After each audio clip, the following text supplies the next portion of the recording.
A very warm good morning to all of you students. आज हम लेकर आए हैं URTS 11 की सॉल्यूशन सीरीज़, जिसमें क्लास 12th के सिलेबस से काफ़ी सारे क्वेश्चंस हैं बच्चों। एक एक करके हम सारे क्वेश्चंस को डिस्कस करेंगे। तो आइए स्टार्ट करते हैं क्वेश्चन नंबर 136 से। क्वेश्चन है बच्चों, read the given statements. Statement है हमारे पास दो यहाँ पर। स्टेटमेंट ए में इन्होंने लिखा है कि a society with people having physically and functionally normal reproductive organs and normal emotional and behavioural interaction among them in all sex related aspect might be called reproductively healthy. बिल्कुल सही बात है बच्चों। इन्होंने देखो सारे एस्पेक्ट्स को इंक्लूड किया है कि हम physically, functionally, reproductive organs, normal behavioural, emotional development, इन सारे फैक्टर्स के नॉर्मल होने के बाद ही उस पर्टिकुलर पर्सन को रिप्रोडक्टिवली हेल्दी बोल सकते हैं। So statement A is absolutely correct here. Okay, now let's talk about statement B. Statement B आते हैं। According to the 2011 census report, the population growth rate was 40 per 1000 per year. This statement is wrong बच्चों। NCERT की line है। Okay, NCERT की line है तो इस census के हिसाब से it is 20 per 1000 per year. तो स्टेटमेंट बी हो जाएगी इनकरेक्ट। ऑप्शन देखो आओ, only statement A should be correct, first will be the correct answer बच्चों। Only statement A is correct, B यहाँ पर रॉन्ग हो जाएगी। चलिए आगे चलते हैं। Now moving to the question number 137। हाँ, मिसमैच आपको यहाँ पर सेलेक्ट करना है बच्चों। आओ देखते हैं। सबसे पहले tubectomy. So tubectomy is the terminal method of birth control for females. Absolutely correct. सहेलीज oral contraceptive steroidal pill, this is wrong बच्चों। तुम भी जानते हो कि सहेलीज non steroidal pill. So this option will be incorrect या मिसमैच्ड, और यही तुमसे पूछा जा रहा था। तो इस क्वेश्चन का आंसर हो जाएगा बच्चों ऑप्शन नंबर सेकंड। बाकी third, Lippes loop is non medicated IUD, बिल्कुल सही बात है। Periodic abstinence is the natural method of contraception. So for this option number second will be the answer. 138 की तरफ चलते हैं। Which of the following ART involves in vitro fertilisation. Assisted reproductive techniques के बारे में तुमसे पूछा गया है।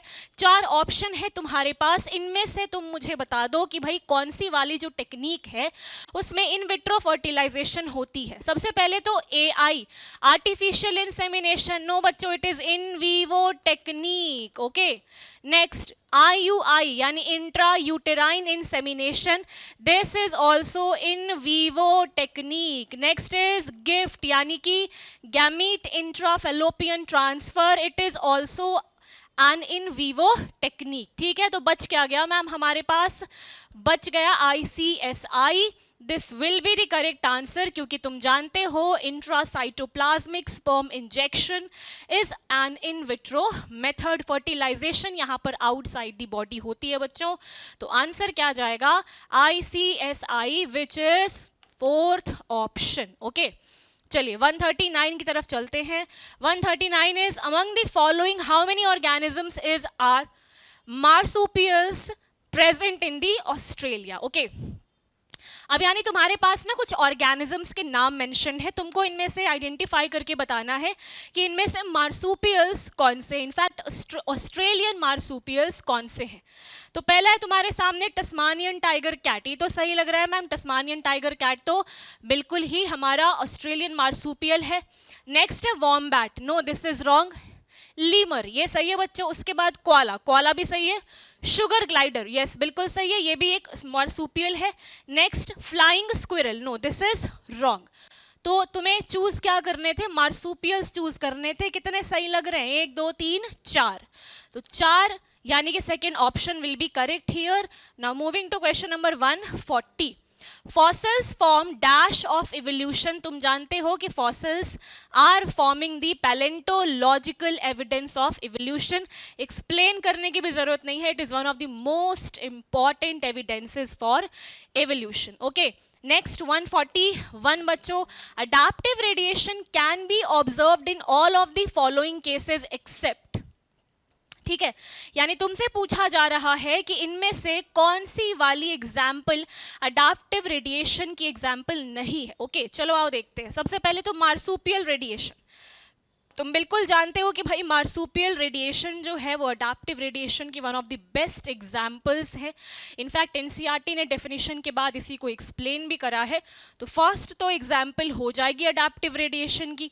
दूसरा है variety of beaks in Darwin's finches, ये भी अडैप्टिव रेडिएशन के साथ साथ डाइवर्जेंट इवोल्यूशन की भी बेस्ट एग्जाम्पल होगी बच्चों। तीसरी है प्लेसेंटल डाइवर्सिफिकेशन इन नॉर्थ अमेरिका, यानी मैम ये प्लेसेंटल मैमल्स की बात हो रही है क्या? बिल्कुल, तो प्लेसेंटल मैमल्स वाला केस भी किस में चला आएगा? अडैप्टिव रेडिएशन के एग्जाम्पल में। तो बच कौन सा गया मैम? फोर्थ ऑप्शन बच गया, और यही होना चाहिए आंसर, क्योंकि wings of butterfly, bat and bird, ये किसको एक्सप्लेन कर रहे हैं बच्चों? They are explaining analogous organs, analogous organs, ठीक है। तो ये हमारा आंसर हो जाएगा बच्चों क्वेश्चन के हिसाब से, because it will be explaining convergent evolution, convergence दिखा रहे हैं, डाइवर्जेंस को एक्सप्लेन नहीं कर रहे हैं। तो आंसर 141 का फोर्थ हो जाएगा बच्चों। Okay, now moving to the next question number 142 आ जाओ। असर्शन रीजन वाला क्वेश्चन है तुमसे बच्चों। असर्शन में तुमसे पूछा जा रहा है कि those who are better fit in an environment, okay, so those who are better fit in an environment live more progeny than others। Okay, ये तुमसे पूछा गया, बिल्कुल सही बात है बच्चों। असर्शन तो हमें सही लग रही है मैम, आगे चलते हैं। Okay, reason is natural selection favours reproductive fitness. Okay, तो नेचुरल सिलेक्शन रिप्रोडक्टिव फिटनेस को फेवर करती है, तभी तो जाकर कुछ ही इंडिविजुअल सेलेक्ट हो पाते हैं और वो आगे चलकर वही अपनी प्रोजेनीज लीव कर पाते हैं एनवायरनमेंट में, तो उनकी पॉपुलेशन इंक्रीज होती है बच्चों। तो यानी रीजन भी सही है, असर्शन भी सही है। In fact reason is also explaining the assertion, क्योंकि इन्होंने असर्शन में वही बात बताई जो मैंने तुमको अभी एक्सप्लेन करी। तो both assertion and reason will be true, and reason is the correct explanation of assertion। Okay, चलिए नेक्स्ट की तरफ चलते हैं बच्चों। 143 आ जाओ।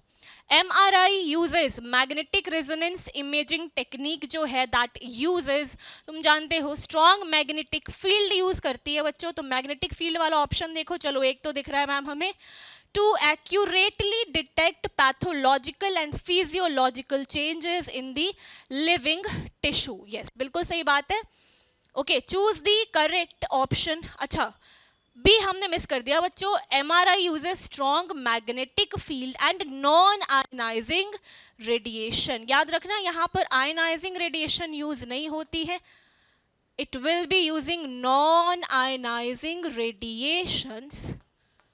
ओके, हाँ, तो फिजियोलॉजिकल चेंजेस को डिटेक्ट करने के लिए इट विल बी यूज्ड। तो ऑप्शन यहाँ पर हो जाएगा बच्चों third option, A will be magnetic field and B will be non ionising radiation. चलिए 144 की तरफ चलते हैं। Given is the figure of a part of a plant form which certain drugs are obtained. Okay, मतलब एक plant की photo यहाँ पर दे रखी है जिससे कोई पर्टिकुलर ड्रग ऑब्टेन कराई जाती है। तुमसे पूछा जा रहा है ये कौन सी प्लांट है। पहले मुझे बताओ भाई, क्या ये कैनाबिस सटाइवा नहीं है तुम्हारी एनसीईआरटी के हिसाब से?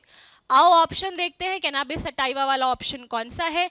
तो तीसरा ऑप्शन हमें यहाँ पर दिख रहा है बच्चों, third will be the correct answer here, cannabis, जिससे कि natural cannabinoids are obtained from the inflorescence of the plant. कई बार प्लांट पार्ट भी पूछ लिया जाता है, तो तुम्हें याद रखना होगा इनफ्लोरेसेंस यहाँ पर इन्वॉल्व हो रही है बच्चों। ओके, तो 144 ऑप्शन नंबर थर्ड। चलिए 145 की तरफ चलते हैं। Which of the following disease is not caused by worm. तुमसे पूछा जा रहा है इन चारों में से कौन सी डिजीज वॉर्म के द्वारा नहीं हो रही है। पहली वाली आओ देखते हैं, एस्केरियासिस राउंड वॉर्म की वजह से हो रही है, ये तो आंसर नहीं होगा बच्चों। दूसरा फाइलेरियासिस फाइलेरियल वॉर्म की वजह से हो रही है, वो चिरेरिया याद आ रहा होगा तुम्हें। तीसरा ring worm, no, ring worm is not cause due to the worm but it is cause due to fungal infection. तो यहाँ पर जो कॉजेटिव एजेंट होगी दैट वुड बी फंगस, है ना। तो क्वेश्चन के हिसाब से क्या आंसर हो जाएगा बच्चों, रिंग वॉर्म। बोथ 2 और 3 का तो सवाल ही नहीं उठता, तो यानी 145 आंसर विल बी थर्ड। 146 की तरफ चलते हैं। If person is infected with deadly pathogen, okay, इन्होंने एक सिचुएशन दे रखी है, तुमसे पूछा जा रहा है कि अगर कोई पर्सन है that is infected by a deadly pathogen या toxin against which quick immune response is required, जिसके खिलाफ आपको क्विकली इम्यून सिस्टम को रिएक्ट करना होगा, तो आपको रेडीमेड एंटीबॉडीज प्रोवाइड कराने पड़ेंगे, yes, which are directly given to protect that person based on the principle of passive immunity, yes. और इस पूरी प्रोसेस को आपने किस में इंक्लूड करा, पैसिव इम्यूनिटी में, क्योंकि उस पर्टिकुलर पर्सन की खुद की इम्यूनिटी तो एंटीबॉडीज नहीं बना रही है, खुद की इम्यूनिटी उसकी इन्वॉल्व नहीं हो रही, आपने बाहर से बने बनाए एंटीबॉडीज उसकी बॉडी को प्रोवाइड कराए हैं, तो इसी को हम किस में इंक्लूड करेंगे बच्चों, पैसिव इम्यूनिटी में। फिर तुमसे क्या पूछा जा रहा है, select the correct option that does not represent case of passive immunity, यानी कि तुमसे पूछा जा रहा है, तुम्हारे पास 4 ऑप्शंस है, इन चारों में से कौन सी पैसिव इम्यूनिटी को एक्सप्लेन नहीं कर रही है। आओ देखते हैं। पहली ऑप्शन है administration of anti venom against snake bite, no, ये जो एंटी वेनम है बच्चों ये भी किसका पार्ट हो जाएगी, पैसिव इम्यूनिटी का, ठीक है। सेकेंड ऑप्शन है administration of anti tetanus serum, यहाँ पे भी तुमने बनी बनाई एंटीबॉडीज ही इंजेक्ट कराई है उस पर्टिकुलर पर्सन में, तो this will be also the part of passive immunity. तीसरा है administration of vaccine to newly born baby, yes, ये सही लग रहा है बच्चों, है ना।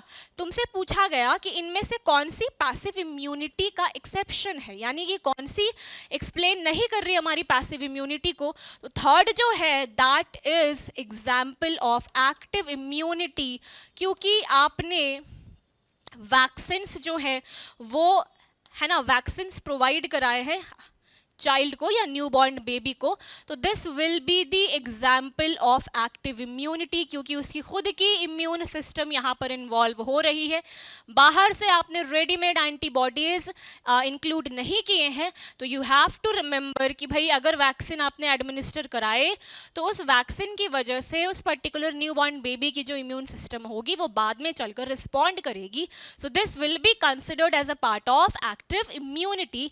तो क्वेश्चन के हिसाब से बच्चों यही हो जाना चाहिए आंसर, क्योंकि फोर्थ ऑप्शन फिर से पैसिव इम्यूनिटी को एक्सप्लेन कर रही है, which is the passage of antibodies across the placenta from the mother to foetus. तो तुम जानते हो कि अगर मदर की बॉडी से फीटस को कोई एंटीबॉडी मिल रही है तो that will be also the part of passive immunity बच्चों। तो यहाँ पे आंसर क्या हो जाएगा, थर्ड ऑप्शन। 147 चलते हैं। Which of these statements is or are correct with respect to MALT, MALT यानी म्यूकोसा एसोसिएटेड लिम्फॉइड टिश्यू। आओ देखते हैं माल्ट से रिलेटेड कौन कौन सी स्टेटमेंट तुमको सही लग रही है। पहला है it constitutes about 1/3 part of the lymphoid tissue in human body. क्या पूछा जा रहा है तुमसे, करेक्ट पूछ रहा है बच्चों। ये वाली स्टेटमेंट तुमको कैसी लग रही है, इनकरेक्ट है, क्योंकि तुम जानते हो कि 50% जो है यहाँ पर, है ना, कंट्रीब्यूशन रहती है, इन्होंने 1/3 बोल दिया है, तो ये स्टेटमेंट तो रॉन्ग हो गई ma'am, A is wrong here. चलिए B, associated with the mucous lining of digestive, respiratory and urinogenital tract, this is absolutely correct बच्चों।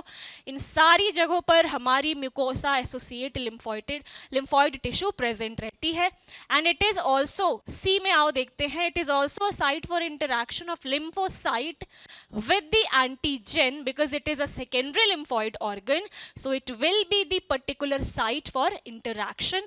तो C भी सही लग रही है बच्चों, B सही है, C सही है।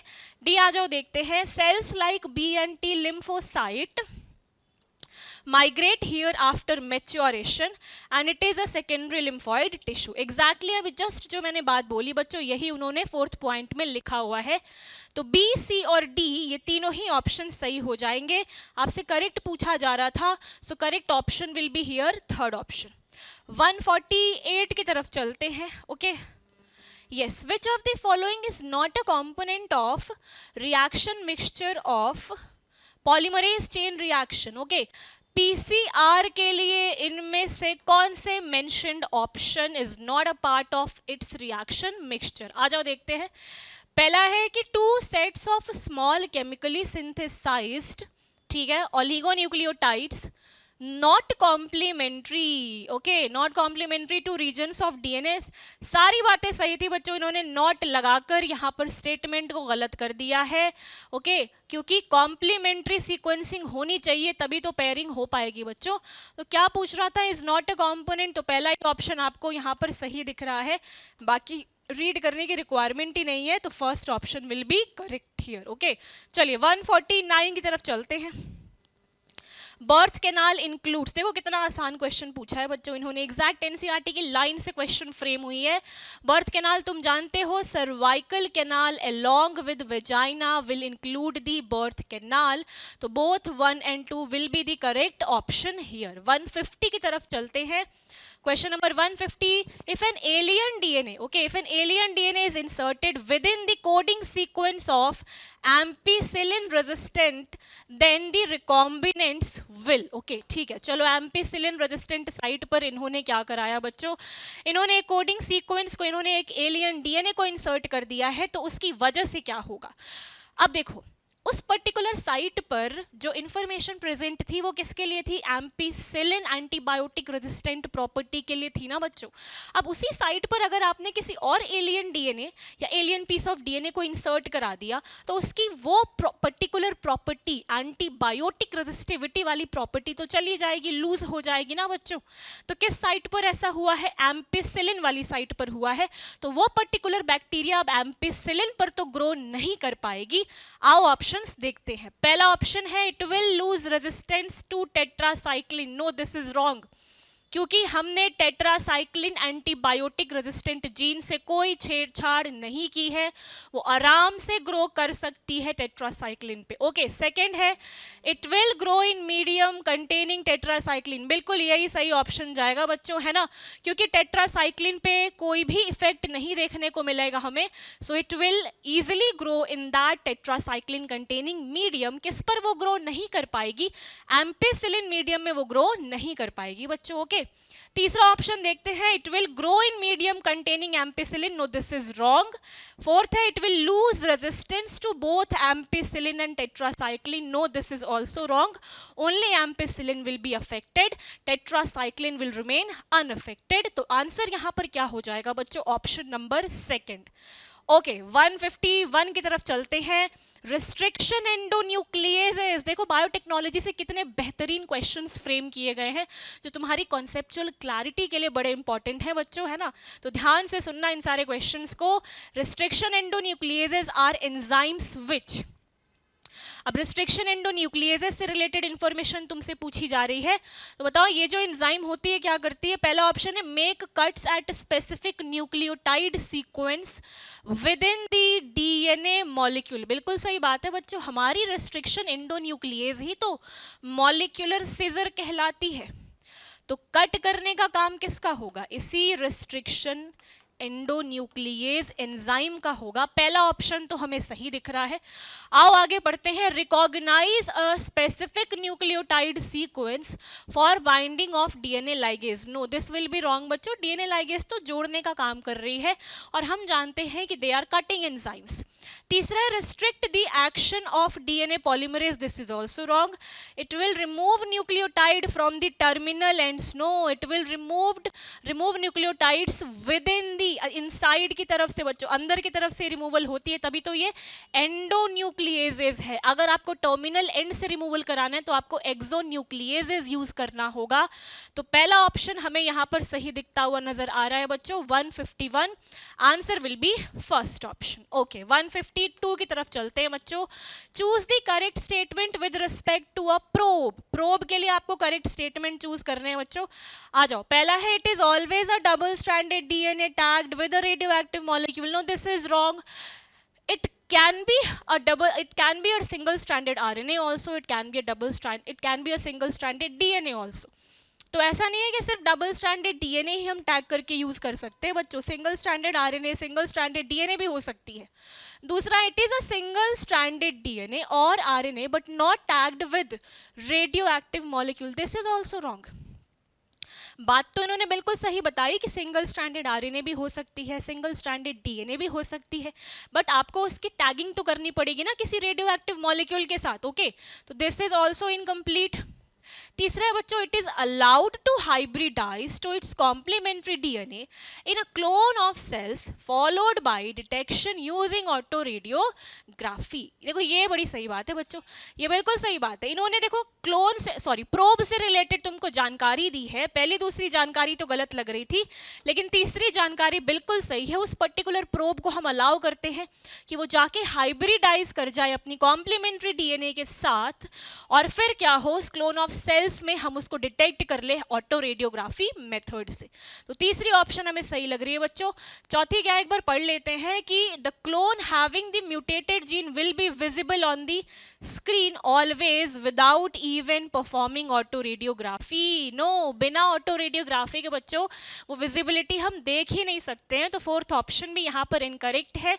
सही ऑप्शन तुमको कौन सा लग रहा है? 152, third option will be correct. चलो 153 की तरफ बढ़ते हैं बच्चों।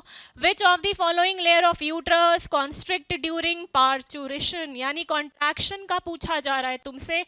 पार्चुरेशन के टाइम पर, डिलीवरी के टाइम पे कौन सी यूट्रस की लेयर कॉन्ट्रैक्ट हो रही थी बच्चों? You already know about this. Answer क्या होगा बच्चों? Myometrium. Fourth will be the correct option here. ठीक है, देखो इससे आसान तो कोई क्वेश्चन ही नहीं हो सकता बच्चों। 11th में भी तुमने पढ़ा होगा, 12th में भी ये तुम्हें पढ़ना है। ओके, 154 आ जाते हैं। Which of the following is used as a barrier method of contraception? अब यहाँ पे जो आंसर जाएगा ना, दैट विल बी, आओ देखते हैं। पहले तो तुमसे पूछा जा रहा है कि इनमें से कौन सी वाली बैरियर मेथड में इंक्लूडेड है। पहला है Norplant, no this will be wrong. Then Implanon, no. Then Depo Provera, ये भी गलत है बच्चों। चौथी सही दिख रही है हमें वॉल्ट्स। वॉल्ट्स तुम जानते हो कि it is the best example of barrier method which prevent the meeting of sperm and ovum. तो आंसर यहाँ पर क्या हो जाएगा बच्चों? Fourth option which is vault. 159 की तरफ बढ़ते हैं, 155 की तरफ चलते हैं बच्चों। Which contraceptive method is effective for preventing fertilisation and protecting against transmission of sexually transmitted disease? देखो सबसे बड़ी बात क्या है बच्चों कि सेक्सुअली ट्रांसमिटेड डिजीज को प्रिवेंट करने के लिए आपको बैरियर मेथड का ही यूज करना पड़ेगा। तो देख लो यहाँ पे एग्जाम्पल कौन से बैरियर मेथड के लिए। ओके, तो सबसे बेस्ट एग्जाम्पल क्या होगा बच्चों? Condoms will be the answer, because these are the best barrier method example for the prevention of sexually transmitted disease, है ना। तो आंसर क्या हो जाएगा बच्चों? 155, option number third. 156, the type of natural selection, evolution से सवाल दिख रहा है हमें बच्चों। Which favours average sized individuals? Okay, तो आप मुझे बताओ कितने टाइप के नेचुरल सिलेक्शन तुमने पढ़े थे? तुमने पढ़े थे 3 टाइप के नेचुरल सिलेक्शन। उसमें से stabilising type of natural selection जो थी वो इंटरमीडिएट कैरेक्टर को फेवर कर रही थी बच्चों, यानी एवरेज वैल्यू को फेवर कर रही थी। तो क्वेश्चन के हिसाब से यहाँ पर आंसर क्या होना चाहिए? Stabilising type of natural selection, which is first option 156. Answer will be first. Okay, आगे चलते हैं बच्चों। 157 अरेंज करना है तुमने। Arrange the following in increasing order of their cranial capacities. Okay, तो क्रेनियल कैपेसिटी के फॉर्म में तुम्हें इंक्रीजिंग ऑर्डर में अरेंज करना है बच्चों। होमो हैबिलिस, होमो हैबिलिस में तुम जानते हो बच्चों 650 टू 800 सीसी रहती है क्रेनियल कैपेसिटी। निएंडरथल मैन के तुम जानते हो it is around 1400 CC. Homo erectus के तुम जानते हो 900 सीसी। आ जाओ मैच करें अब ऑप्शंस। तो सबसे इंक्रीजिंग ऑर्डर पूछ रहा है ना बच्चों, सबसे कम किसकी हो जाएगी, ए की हो जाएगी, ठीक है। फिर सी आ जाएगी ma'am, then B will be correct. तो यानी option number third will be correct here increasing order के हिसाब से। ओके चलो 158 की तरफ चलते हैं। Which of the following phylogenetic line is correct with respect to the evolution of mammals from reptiles? Okay, देखो बच्चों क्लैडोग्राम से तुमसे क्वेश्चन पूछा गया है, तुमसे करेक्ट सीक्वेंस पूछा गया है। आ जाओ सीक्वेंस एक बार आइडेंटिफाई करने की कोशिश करते हैं। सबसे पहला है अर्ली रेप्टाइल्स। तो तुम्हें याद आ रहा होगा अर्ली रेप्टाइल्स के बाद कौन आ रहे थे बच्चों, अर्ली रेप्टाइल्स के बाद आ रहे थे साइनाप्सिड्स। ओके उसके बाद वो लाइन आगे जा रही थी पेलिकोसॉरस तक, देन थेराप्सिड्स, देन मैमल्स। ये ऑप्शन हमें सही दिखता हुआ नजर आ रहा है। बाकी देखो अच्छा डायप्सिडा तो नहीं होगा बच्चों, थिकोडोंट वाला ऑप्शन भी नहीं होगा, यानी 158 answer will be third option. This is the correct sequence जो तुमसे पूछा गया है। 159 की तरफ चलते हैं। The construction of the first recombinant DNA emergent from the possibility of linking a gene encoding antibiotic resistance with a native plasmid of। देखो तुमसे कितना अच्छा सवाल पूछा गया बच्चों, एग्जैक्ट एनसीईआरटी की लाइन है कि सबसे पहली बार जो रिकॉम्बिनेंट डीएनए बनाई गई थी उसके लिए हमने किस पर्टिकुलर बैक्टीरिया का यूज किया था। आंसर तुम जानते हो Salmonella typhimurium. Okay so correct option will be option number second. 160 की तरफ चलते हैं। चूज द इनकरेक्ट स्टेटमेंट बच्चों, आ जाओ। इनकरेक्ट चूज करना है मैम। सबसे पहले तो हमने इनकरेक्ट को इनसर्कल कर लिया, इनकरेक्ट हमें चूज करना है। पहला है there was no atmosphere on early earth, बिल्कुल सही बात है, this statement is correct. Second है water vapour, methane, carbon dioxide and ammonia were released from molten mass. Exactly molten mass से इन सारी चीजों की रिलीज हो रही थी बच्चों इनिशियली। थर्ड है life appeared 500 million years after the formation of earth, बिल्कुल सही बात है बच्चों, अर्थ की फॉर्मेशन के लगभग 500 मिलियन ईयर्स के बाद ही तो लाइफ जो है वो अपीयर हुई थी। थर्ड ऑप्शन भी सही लग रहा है। पूछा क्या जा रहा है तुमसे, इनकरेक्ट पूछा जा रहा है बच्चों।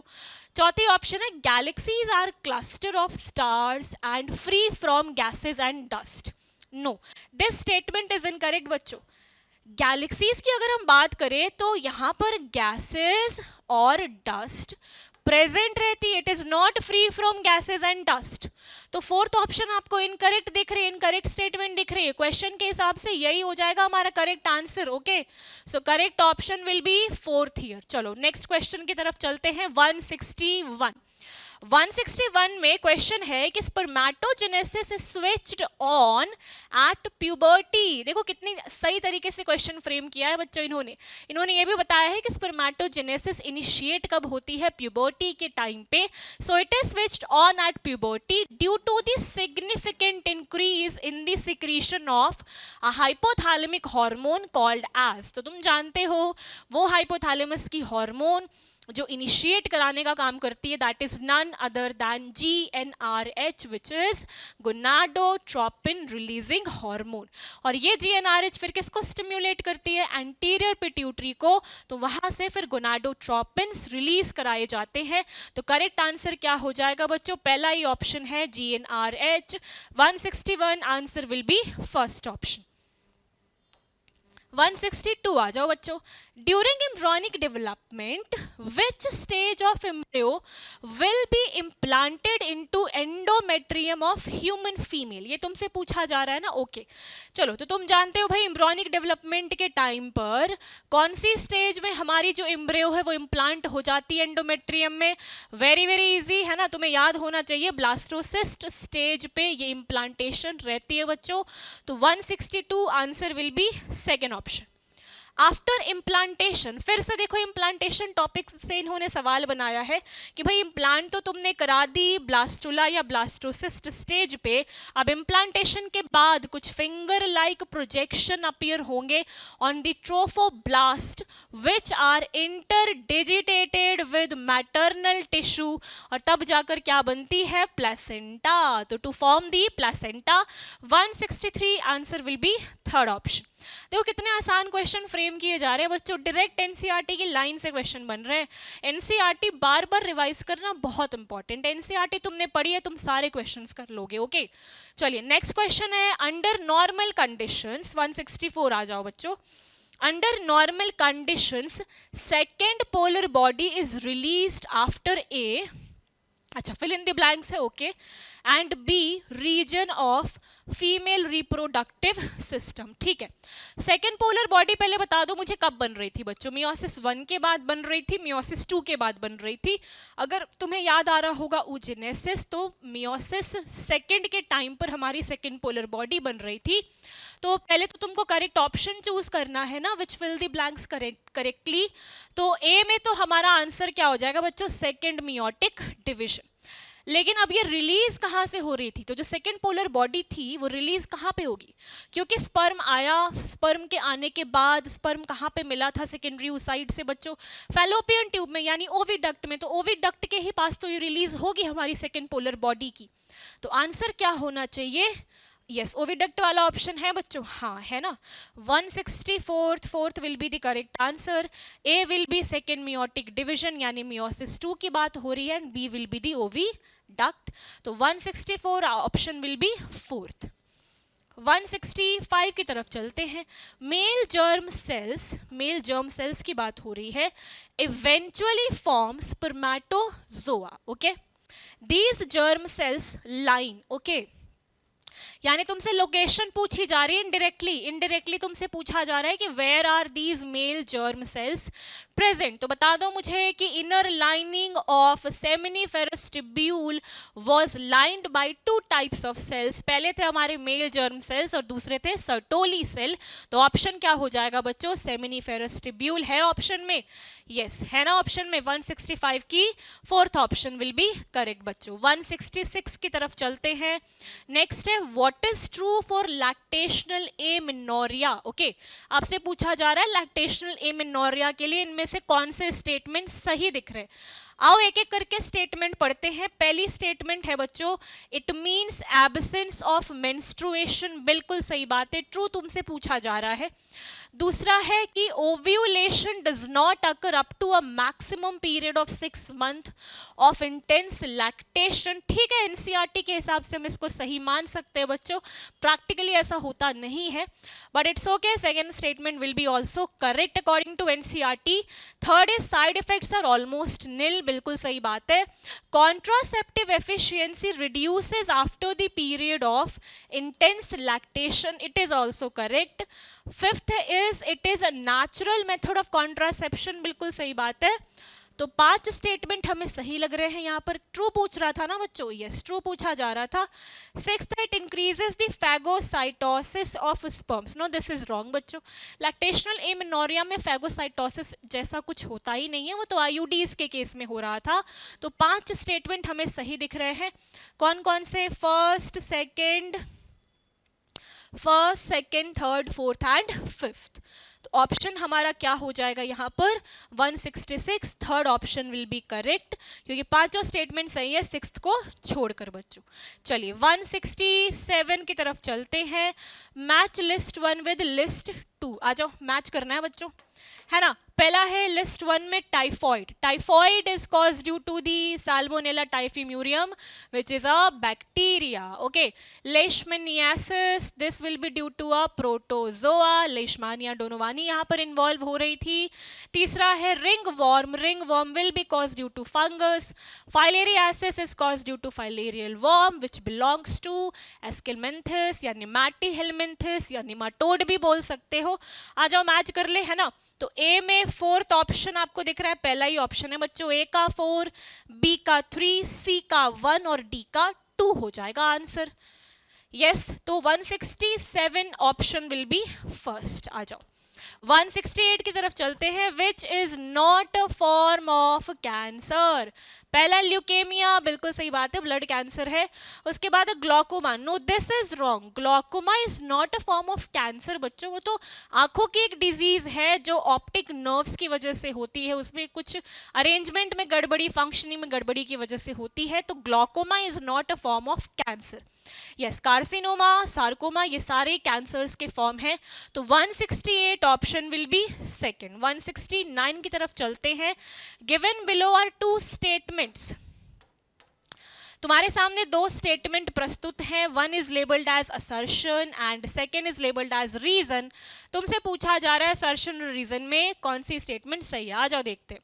असर्शन है बच्चों, some human organs like liver, kidney fail to function normally and transplantation is the only remedy to enable the patient to live a normal life. Yes बच्चों, this statement is absolutely correct, क्योंकि अगर कोई particular internal vital organ has failed to function, तो उस case में उस particular person की जान बचाने का इकलौता रास्ता यही है कि हमें उस ऑर्गन की ट्रांसप्लांटेशन करानी होगी। रीजन आ जाओ देखते हैं बच्चों। रीजन है कि tissue matching and blood group matching are essential before undertaking any transplant and patient has to take immunosuppressant thereafter. Reason भी सही है बच्चों, असर्शन भी सही है, रीजन भी सही है, पर क्या रीजन असर्शन को एक्सप्लेन कर रही है बच्चों? नहीं, रीजन में उन्होंने ऑर्गन ट्रांसप्लांटेशन के बारे में ही दूसरी बात बताई है। उन्होंने ये एक्सप्लेन नहीं किया कि why that organ transplantation is very much vital for that particular person's life, है ना। तो असर्शन सही है, रीजन भी बिल्कुल सही है, but reason is not the correct explanation of assertion. तो आंसर यहाँ पर क्या हो जाएगा बच्चों? 169 option will be second option. चलिए 170 की तरफ चलते हैं बच्चों। Given below are two statements. Okay, फिर से स्टेटमेंट वाला सवाल है, एक को असर्शन बोला, दूसरे को रीजन बोला। आज असर्शन में क्या इन्होंने मेंशन किया है, रीड करते हैं। Assertion is in biotechnology for transfer of desired alien DNA into host cell only living organisms are used as a vector. No, this is wrong बच्चों। लिविंग ऑर्गेनिज्म तो यूज करते हैं हम, बट क्या ओनली लिविंग ऑर्गेनिजम्स की use होती है? नहीं, किसी नॉन लिविंग मीडियम की भी यूज कर सकते हैं ना बच्चों हम। जीन गन मेथड देख लो तुम, कई सारे एग्जाम्पल्स हैं। तो असर्शन तो यहाँ पर रॉन्ग हो गई है। रीजन आ जाओ देखते हैं। In biotechnology for the transfer of desired alien DNA into host cell हम क्या क्या यूज कर सकते हैं? We use plasmid, bacteriophage, disarmed pathogen, gene gun method. Okay, तो रीजन तो बिल्कुल सही है, लेकिन असर्शन यहाँ पर गलत होती नजर आ रही है। ऑप्शन देख लो, 170 के केस में assertion is false and reason is true. कौन सी स्टेटमेंट हो जाएगी, कौन सी ऑप्शन हो जाएगी? Second option will be correct here. 171 की तरफ चलते हैं बच्चों, आ जाओ। Given below are two statements. Okay, फिर से स्टेटमेंट वाला सवाल आया बच्चों, है ना, जिससे तुम्हें सबसे ज्यादा डर लगता है। लेकिन स्टेटमेंट वाले सवाल वाले क्वेश्चंस ना बड़े आसान होते, तुम्हें बस स्टेटमेंट को केयरफुली रीड करना होता है। आ जाओ स्टेटमेंट 1 पढ़ते हैं। Most of the industrialised nations are rich financially but poor in diversity and traditional knowledge. बिल्कुल सही बात है बच्चों, है ना। अगर हम कुछ इंडस्ट्रियलाइज्ड नेशंस की बात करें तो they are rich financially, but India के अलावा अगर दूसरे कंट्रीज को तुम देख लो, वेस्टर्न कंट्रीज को देख लो, तो they are very much rich financially, but they are not rich in biodiversity and traditional knowledge. Okay, चलो स्टेटमेंट 2 क्या है? स्टेटमेंट 1 तो मैम सही दिख रही है हमें। स्टेटमेंट 2 है कि traditional knowledge related to bio resources can be exploited to develop modern applications and can also be used to save time, effort and expenditure during their commercialization. Yes, this is also a very important statement which is absolutely correct बच्चों। यहाँ पे तुम्हें बताया गया है कि why this particular traditional knowledge related to bioresources are important। इससे आप कितनी सारी चीज़ें बचा सकते हो बच्चों कमर्शियलाइज करने के लिए किसी भी पर्टिकुलर प्रोडक्ट को। तो स्टेटमेंट 1 भी सही है, 2 भी सही है, both statements will be correct here. पहला ऑप्शन, अच्छा नहीं, बोथ यस, चौथा ऑप्शन दिख रहा है हमें, both statement 1 and 2 are correct here. चलिए 172 की तरफ चलते हैं। क्वेश्चन नंबर 172 है, सेमिनल प्लाज्मा के बारे में आपसे जानकारी पूछी गई है कि the fluid part of semen is contributed by, तीन तो रिप्रोडक्टिव ग्लैंड थे बच्चों, पहला था सेमिनल वेसिकल, दूसरा प्रोस्टेट ग्लैंड, तीसरा काउपर्स ग्लैंड या बल्बोयूरेथ्रल ग्लैंड। क्या यूरेथ्रा की कॉम्पोजिशन या कंट्रीब्यूशन थी इसमें? नो बच्चों, urethra was not involved here. तो तीन तुम्हारे सामने सही तुमको नजर आ रहे हैं, first, second and fourth will be correct. तो 1 second, first, second and fourth, yes, second option is correct here बच्चों। 1, 2 और 4 सही हो जाएंगे। 173 की तरफ चलते हैं। द स्पर्मेटोगोनिया अंडरगो डिविजन, है ना, the spermatogonia undergo division to produce sperms by the process of spermatogenesis, choose the correct one with reference to above. ठीक है, स्पर्मेटोगोनिया के बारे में तुम्हें बताया गया है, स्पर्मेटोजेनेसिस के बारे में बताया गया है, इससे रिलेटेड करेक्ट स्टेटमेंट को तुम्हें चूज करना है। आओ देखते हैं। पहला है, स्पर्मेटोगोनिया है 46 chromosomes and always undergo meiotic cell division. No, this is wrong बच्चों। स्पर्मेटोगोनिया तो इनिशियली माइटोटिकली डिवाइड करती है ना। क्या पूछा जा रहा है आपसे? आपसे करेक्ट पूछा जा रहा है, तो पहला स्टेटमेंट तो मैम इनकरेक्ट है। दूसरा है, primary spermatocyte divide by mitotic cell division, this is also wrong, क्योंकि तुम जानते हो प्राइमरी स्पर्मेटोसाइट में तो मियोटिक सेल डिवीजन इनिशिएट हो चुकी थी, मियोसिस 1 हो चुका था शुरू बच्चों, तो second statement will also be wrong. Okay, तीसरे स्टेटमेंट की बात करते हैं। Secondary spermatocyte have 23 chromosomes and undergo second meiotic division. Yes, this statement is absolutely correct, क्योंकि secondary spermatocyte हमारी haploid cell होती है और इसी में meiosis second initiate हुई थी, तब जाकर 4 spermatids बनकर आए थे बच्चों, और फिर उन चारों को spermatozoa या sperm में convert किया गया था। ठीक है, तो 173 option will be third option. Okay, 174 की तरफ चलते हैं। नेक्स्ट क्वेश्चन हमारा है, intensely lactating mothers, okay, intensely lactating mothers do not generally conceive due to the, देखो कितना अच्छा सवाल इन्होंने बताया बच्चों। तुम जानते हो कि इस टाइम पर गोनाडोट्रोपिन्स जो है वो सप्रेस हो जाती हैं, तो पहला ऑप्शन हमारा सही है, एफएसएच और एलएच जो है वो सप्रेस हो जाती हैं, तो 174 option will be first. Okay, 175 की तरफ चलते हैं। Following statements are given regarding MTP, medical termination of pregnancy के रिगार्डिंग आपको कुछ स्टेटमेंट्स गिवन है, इनमें से आपको चूज करना है correct options. Okay, correct statement तुमको चूज करनी है। पहला ऑप्शन, पहली स्टेटमेंट है, MTPs are generally advise during first trimester, बिल्कुल सही बात है बच्चों, स्टेटमेंट फर्स्ट तो सही है। स्टेटमेंट सेकेंड है, MTPs are used as a contraceptive method. No, this is wrong. MTPs are not used as a contraceptive method. तीसरा, MTPs are always surgical. No, this is also wrong बच्चों, है ना, initial stage पे medicine से भी काम बन सकता है। चौथा है, MTPs require the assistance of qualified medical personnel या medical practitioners, बिल्कुल सही बात है बच्चों, फोर्थ ऑप्शन तो सही है। क्या पूछा जा रहा था तुमसे? करेक्ट स्टेटमेंट पूछा जा रहा था, तो फर्स्ट तो सही है, फोर्थ भी सही है, फर्स्ट एंड फोर्थ वाला ऑप्शन हमें थर्ड ऑप्शन दिख रहा है। 175 आंसर विल बी थर्ड। चलो 176 की तरफ चलते हैं। 176 में आपको एक इक्वेशन गिवन है, P square plus Q square plus 2pq is equals to 1, represents an equation used in population genetics. Hardy-Weinberg equilibrium तुम्हें याद आ रहा होगा, first option will be correct here. Okay, 177, in malignant tumours, malignant tumour की बात हो रही है बच्चों, the cells proliferate, grow rapidly and move to other parts of the body to form new tumours, this stage of disease is called, इसी condition को तो हमने बोला था मेटास्टासिस। क्या बोला था? मेटास्टासिस बच्चों, मैलिग्नेंट ट्यूमर के केस में। आ जाओ, आंसर कौन सा है? 177 will be, answer will be second option.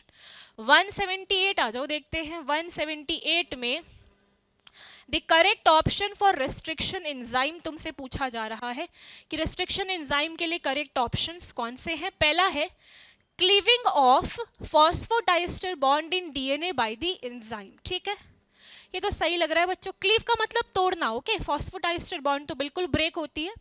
Second है cutting of DNA at specific position, बिल्कुल एक स्पेसिफिक पर्टिकुलर रिस्ट्रिक्शन सीक्वेंस पर जाकर ही वो कट कर रही थी, तो एक स्पेसिफिक साइट थी मैम, तो ये भी सही है, second option is also correct. Third one is prevention of the multiplication of bacteriophage by the host bacteria, yes this is also correct बच्चों।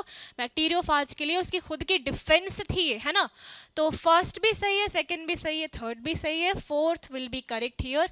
All of the above statements mentioned are correct.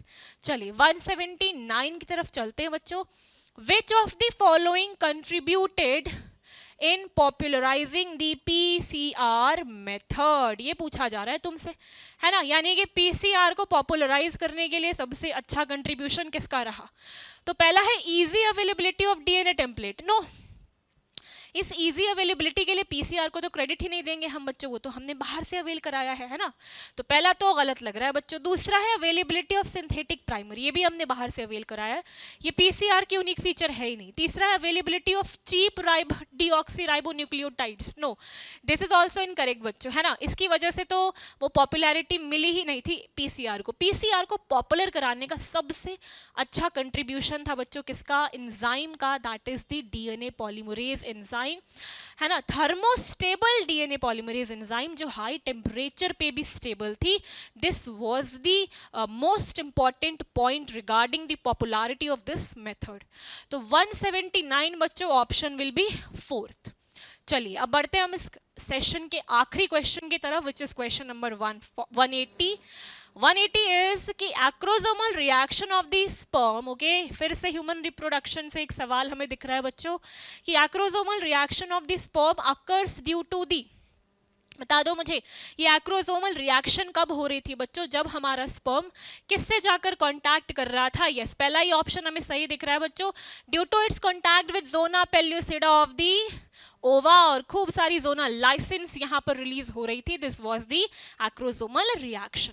Second आ जाओ देखते हैं, reaction with the uterine environment, no this is wrong. Reaction with the epididymal environment, ऐसा बिल्कुल भी नहीं है बच्चों, मेल में तो ये काम हो ही नहीं रहा था। तीसरा है androgen produced in the uterus, no. 180 के लिए आंसर कौन सा सही होगा बच्चों, फर्स्ट ऑप्शन। चलिए थैंक यू वेरी मच, तब तक के लिए आप मेहनत करते रहिए, हम मिलते हैं अगली URTS सॉल्यूशन सीरीज के साथ। Okay, all the very best बच्चों फॉर योर प्रिपरेशन।